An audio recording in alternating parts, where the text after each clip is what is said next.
Vamos a ver, amigos, a cuánto nos cayó de nieve hoy. Vamos a medirla con el metro.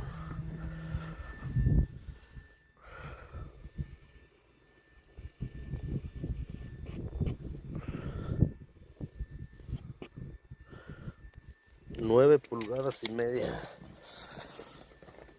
9,5 pulgadas, miren. 9,5 pulgadas, estamos en Indiana. 9 pulgadas de nieve.